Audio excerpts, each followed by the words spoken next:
But we invested pretty heavily in this new drone technology that is specifically built and designed for infrastructure inspections, because that side of the industry is the drones are growing so fast. They also, like, inside that industry, they see the need for this. So drones can do so much. So we invested in this drone, and it's a remarkable. So this thing can see a crack inside on a piece of concrete. So, like, let's say we were inspecting a building or a bridge, we can detect a crack one less than 1 millimeter thick.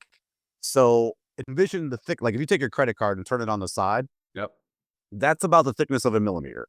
Yep. So you got to imagine that we can detect a crack smaller than that, 200 feet up in the air, without a ladder, without getting scaffold, without getting a lift, from the safety of the ground. We can inspect your building and see that in about, in an hour. We can fly around and look for this stuff. Welcome to the Roll Up and Roll Out podcast. Sit down with blue-collar business owners and inspired entrepreneurs to get the industry insights from the leaders that grow our local communities and learn how to scale your business. Regardless of GED, these people know how to GSD. Here is your host, Paul Childers. Let's get to work. Hey, everybody. Welcome back to another podcast episode of Roll Up and Roll Out. My name is Paul Childers, and today I'm excited to have Anthony Pryor, the owner of Guardian Inspect Now, on the show with me.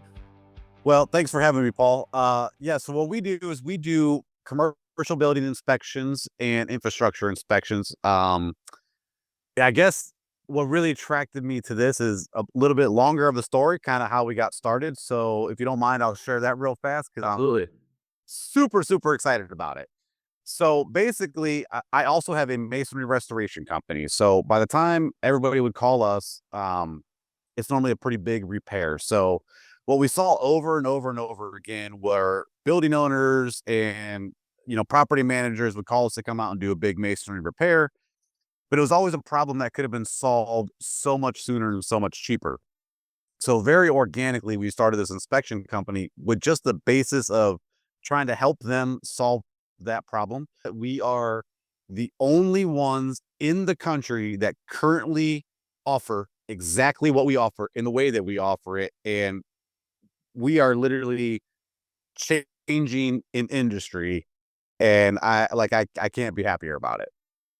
That's awesome. I mean, that's exciting stuff, right? And when you find out that you're on the forefront of a change that, you've been doing this long enough, right? Like, this is something that I'm guessing over years of experience has been a frustration point for you and probably a lot of other contractors. So now you got a solution for this.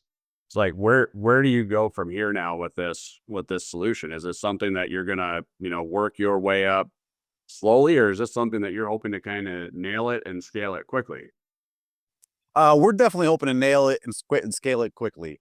So, see, I disagree. I disagree. I think a lot of contractors have seen the problem, but they're they don't think outside of the box. So they're used to seeing the problem and dealing with the problem, and they're happy with that, right? So they want to come out and do an inspection so they can fix that immediate problem and then get paid for that job, which is fantastic. I mean, that's what we're all here to do. That's business. But what we did with Guardian is we are actually trying to solve the problem before it becomes a problem. And that's what nobody else is doing. So the whole goal is to actually scale it as quickly as possible, because the insurance agents is the insurance industry is actually changing. So commercial buildings are beginning to go through a process where it's going to get harder and harder to get your commercial building insurance. Roofs, for instance, like the roofing industry, I'm not a roofer, so I'm sure you've talked to them. So maybe they're aware, maybe they know, maybe they don't. But, like, from my contacts inside the insurance company, like, if your roof is over 5 years old, like, your deductible is like $8,000 starting next year. Like, it's a brand new change that they're, so it's kind of like, and I could be misspeaking of that exact number, but basically what they're trying to do is, because of like all the hail damage, they're no longer insuring. They're trying to find a way to no longer insure the roof. So that type of thing is happening in all of the industries across. So body shops are dealing with the same kind of thing. And so, some of these problems that these commercial buildings are having, they are trying to find insurance companies don't want to pay money. So what we are trying to do is help these building owners get ahead of this by saying, hey, look, we have been on this maintenance program. We inspect our buildings, annually, semi-annually. Like all our problems are documented. Here's our plans to keep that under control. This is how we are properly maintaining our buildings. Then if there is a problem, the building owner has taken all of the steps to be as preventative that as possible, so that way it can be handled correctly. And again, because nobody else is doing it, like it's wide open, and it's such a need, because all these building managers, they have maintenance guys, they have people who are very knowledgeable, but just like every other industry, they're overworked, they're super busy, they're constantly putting out fires, and they just don't have the means to stay on top of the stuff that we do. And then we also bring some really awesome, cool toys into the game, and that literally nobody else has. So that's also fun too. So, I mean, without giving too many details, like these awesome new toys, like what does that look like, and how do you feel like that is going to really change the landscape of the industry that you're in, and make things more efficient? Well, so, I'm just a simple construction worker, man. So I don't necessarily know all the tech details, but we invested pretty heavily in this new drone technology that is specifically built and designed for infrastructure inspections. Because that side of the industry the drones are growing so fast. They also, like, inside that industry, they see the need for this. So drones can do so much. Um, so this company in particular has specifically designed it's an American-made company. The software is American-made, American-owned. So when you're inspecting infrastructure, your substations, highways, bridges, buildings, all of that stuff is all inside of American home, all of it inside of an American controlled companies, versus like a lot of these drones out on the market are all Chinese made. And so, like, and you can say what you want about that, but at the end of the day, when you're inspecting infrastructure, being an American made company is highly important to us. Um, Agree. so we we invested in this drone, and it's a remarkable. So this thing can see a crack inside on a piece of concrete. So like, let's say we were inspecting a building or a bridge. We can detect a crack one less than 1 millimeter thick. So envision the thick, like if you take your credit card and turn it on the side, Yep. that's about the thickness of a millimeter. Yep. So you got to imagine that we can detect a crack smaller than that 200 feet up in the air without a ladder, without getting scaffold, without getting a lift, from the safety of the ground. We can inspect your building and see that in about, in an hour. Or we can fly around and look for this stuff. So we can do that. We can map the building the whole time. So we can map the whole, so you can have a full 3D scan of the building. We have a thermal camera, so we can detect a 1 degree temperature difference, like anywhere, so we can see your heat loss, your cool loss, possibly water behind the wall, and some cool stuff like that. So yeah, like the technology of that is advancing so fast, and this particular drone has just come on the market. So I think we were one of the first 25 people in the country to get it, and the other 24 were government agencies. Um, so like it's pretty remarkable what we have. I mean, that sounds like a game changer in a lot of ways, right? Because what you hit on earlier was the shortage and almost a competition for labor, that is Right. existing in the marketplace. And that's a pretty common theme that I'm hearing across the board right now as I talk to, a lot of different business owners across the US in a lot of different industries, almost all of them in the blue collar industry, is that there is a very high shortage of quality, motivated workers that want to do these hard jobs. And I think part of the problem is people think that they can just, have the easy jobs and make good money, when the reality is sometimes you just got to work your ass off, get the shit done and make your money, and then you can go and transition to an owner, or transition out of that labor job into a management job or what. But there's so many of these young kids and younger adults that just, like, for whatever reason, they think that without any experience, they should be able to come in and they should be able to be entitled to that manager position, without having to pay their dues. And I'm not that old. I'm 2 years away from 40, but man, I don't know where that mentality came from, but I'm guessing probably, your guys's, your age generation, my generation, like that was something that we just knew we had to pay our dues.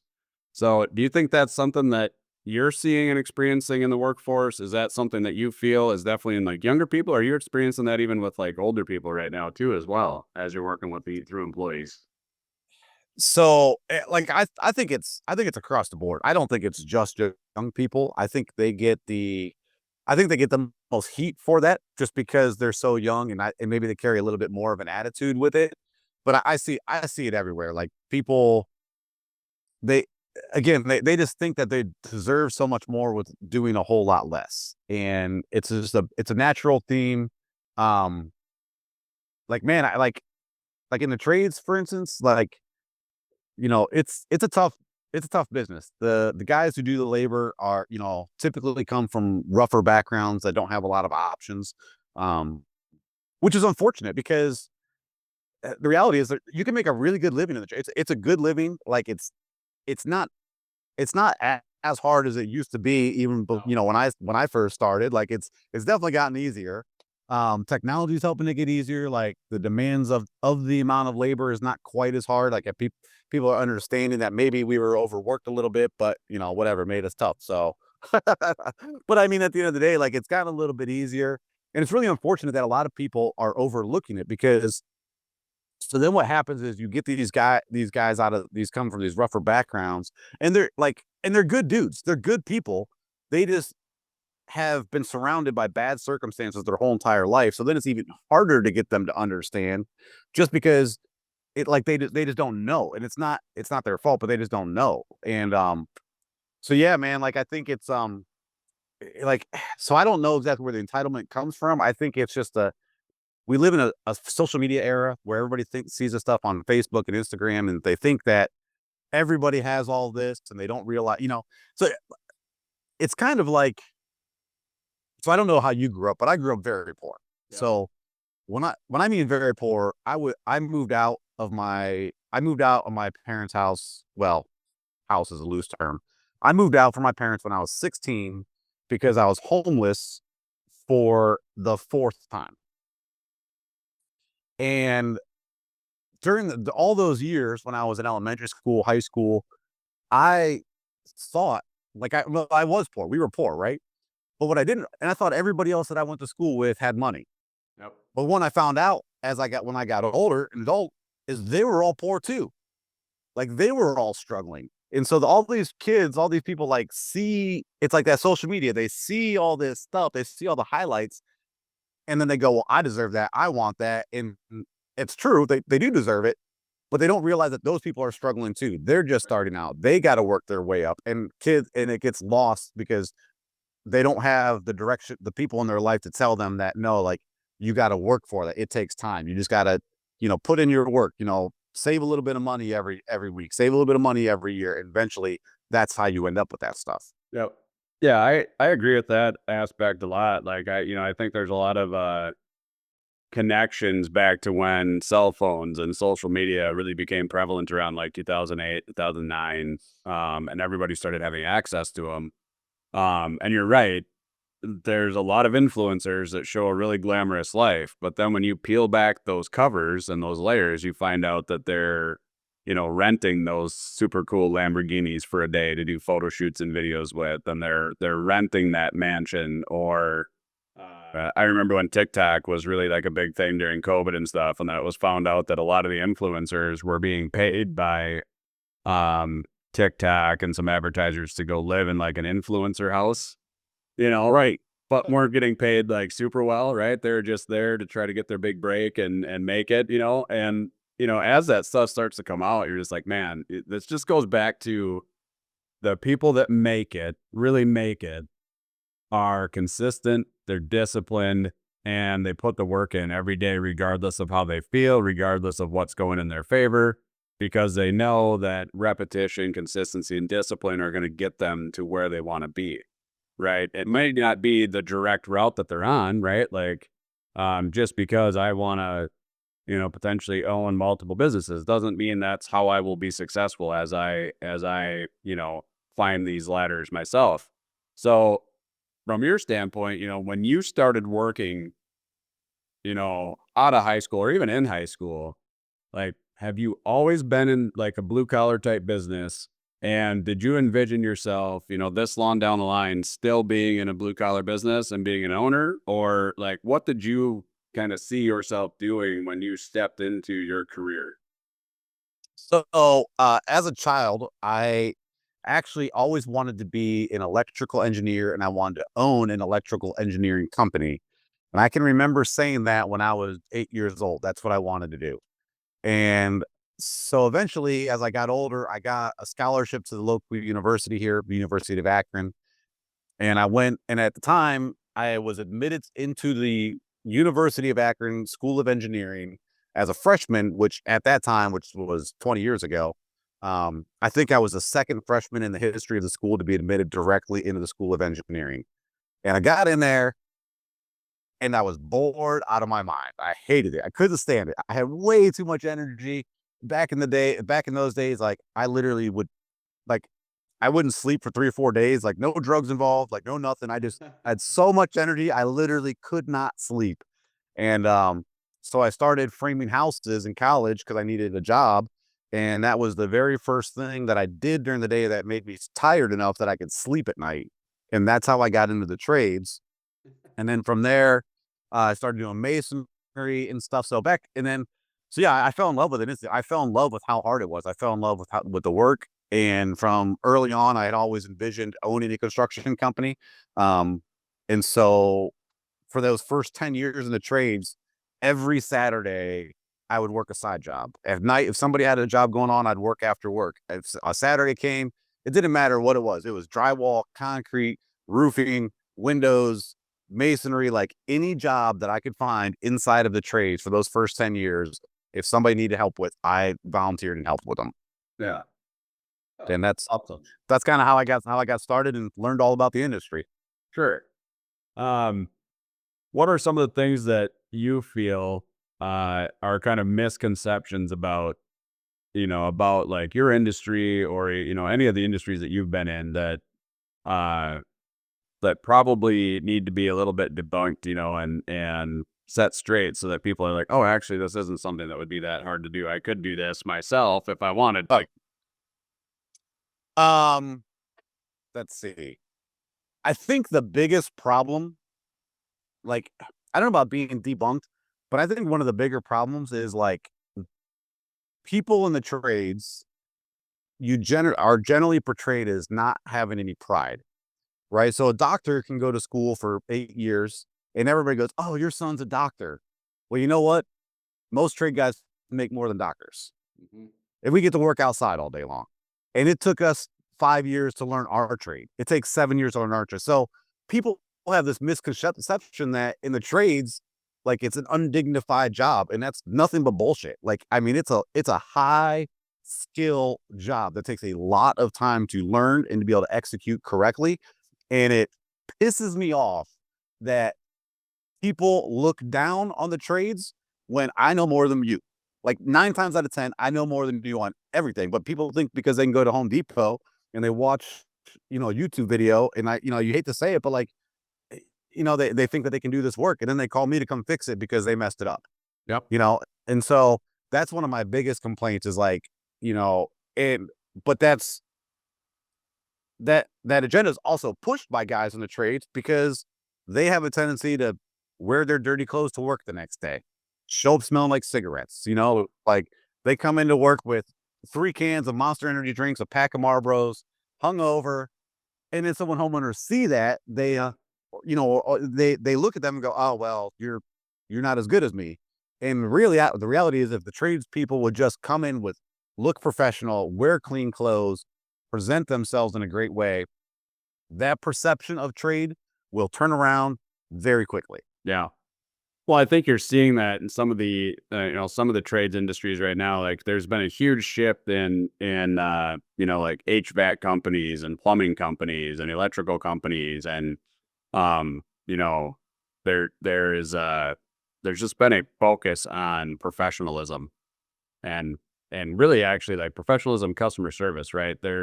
I think a lot of it used to be just, oh yeah, we know the guy down the road, so we're going to call him and who cares? Like he can come fix this. We don't, whatever. Right. And now there's a little bit more competition. There's, customers I think are desiring a little bit more quality because quality is hard to come by on a lot of stuff, right? Like one of the guys I follow on YouTube, all he does is like new home inspections on like $1 million plus houses. Yep. Like the finishing work that is done in those homes is absolutely embarrassing in a lot of the cases, right? Right. Like I paid to have my house done by a guy that I knew paid attention to the very, very small details. It cost me more, but I knew that when he was done, I wasn't going to walk around and be like, man, this sucks. I wish I would have spent more money on this.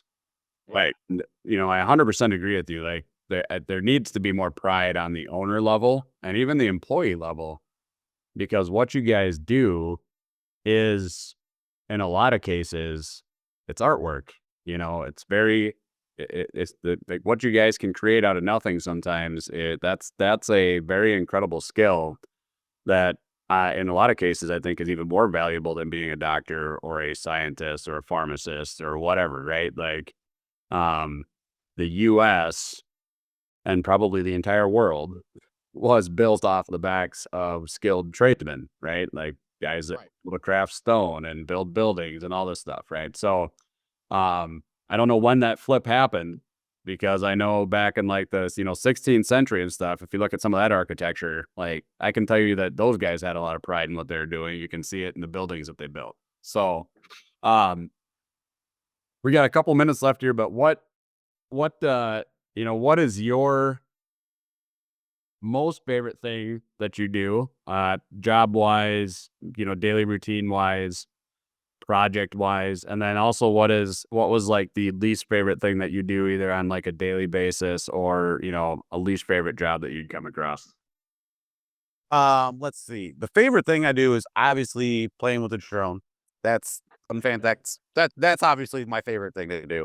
The second favorite thing to do is actually like I'm very, very passionate about helping building owners save money. Like for me, like I don't know what it is, but I have always had a very good eye to like see a lot of this stuff.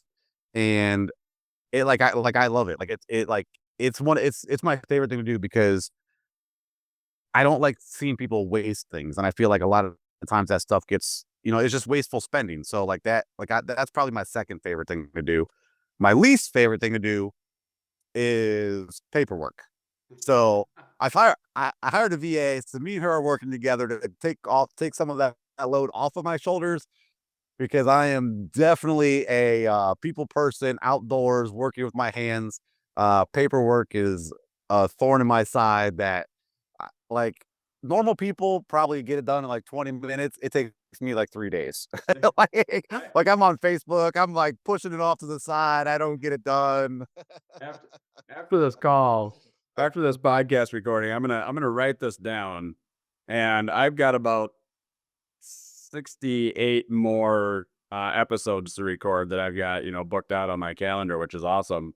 But I'm gonna ask that question to a lot of blue collar business owners. Like, if there's one thing that you hate doing the most, what is that? And I would be willing to bet that an overwhelming amount we're gonna say paperwork, because Like I guarantee it. It's like it's what we hate to do.